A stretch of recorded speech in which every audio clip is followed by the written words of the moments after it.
जय जय रघुवीर समर्थ श्री राम समर्थ. श्री समर्थ रामदास स्वामी रचित मनाचे श्लोक आणि त्यावर विश्लेषण केले आहे सांगली येथील श्री विश्वनाथ यज्ञेश्वर छत्रे यांनी. आज आपण 40व्या श्लोकाचे विश्लेषण ऐकणार आहोत. मना पाविजे सर्व ही सुख जेथे. मर्यादा पुरुषोत्तम राम सर्वगुण संपन्न आहेत, म्हणून तू रामरायांच्या ठिकाणी गुंतून राहा असं समर्थ मनाला सांगत आहेत. जो त्यांच्या संगतीत राहतो त्याच्या स्वभावात आमूलाग्र बदल घडून येतो. तो लवकरच घडून यावा असे वाटणे साहजिकच आहे, पण त्यासाठी आपण प्रयत्न करायला पाहिजेत. त्या प्रयत्नांची दिशा समर्थ स्पष्ट करताना म्हणतात, न्याय आणि नीतीने वागणे अशी त्यांची आज्ञा आहे, तिचे आपण तंतोतंत पालन करायला हवे. स्वतः श्रीराम अवतार काळात तसे वागले आहेत, त्यामुळे वेद शास्त्रे त्यांचे वर्णन करतात. त्यांच्या ठिकाणी मन केंद्रित करण्याचे आणखी एक कारण समर्थ पुढील श्लोकात सांगत आहेत.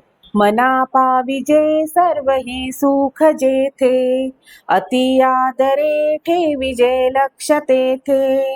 विवेके कुडी कल्पना पालटीजे, मना सज्जना राघवी वस्ती कीजे.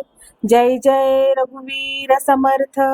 आयुष्यात आपण कायम सुखी असावे आणि दुःखाचा वाराही आपल्याला लागू नये असे माणसाला वाटत असते, परंतु हर प्रयत्न करून सुद्धा माणसाला प्रपंचात कायम सुख लाभत नाही, हे संतांनी जाणले. त्यामुळे त्यांच्या ग्रंथातून त्यांनी सांगितले की प्रपंच हा सुख मिळवण्यासाठी नसून कर्तव्य पालनासाठी आहे. संतांच्या सांगण्याचा अनुभव आला की प्रपंचातून सुखाची अपेक्षा करणे चुकीचे आहे हे माणसाच्या लक्षात येते. तो प्रपंचाला कंटाळतो आणि कायम टिकणारे सुख कोठे मिळेल याचा शोध तो घेऊ लागतो. त्याला समर्थ सांगतात की प्रपंचात सुख मिळेल ही कल्पना डोक्यातून काढून टाक आणि अत्यंत आदराने रामरायांच्या ठिकाणी तू वस्ती कर, म्हणजे कायम टिकणाऱ्या सुखाचा झरा तुला तेथे मिळेल.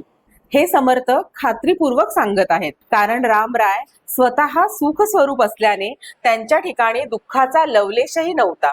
वास्तविक पाहता त्यांच्या आयुष्यात दुःखाचे अनेक प्रसंग त्यांच्यावर ओढवले, परंतु त्यापैकी कोणत्याही दुःखाचा बाऊ न करता सुखा समाधानात आयुष्य कसे घालवायचे याचा आदर्श वस्तुपाठ त्यांनी घालून दिला. जो त्यांच्या ठिकाणी वस्ती करेल त्याला सतत त्यांच्याबद्दल विचार करण्याची सवय लागेल आणि त्यातून सर्व सुखाचा नित्य वाहणारा झरा त्याच्या हाती येईल.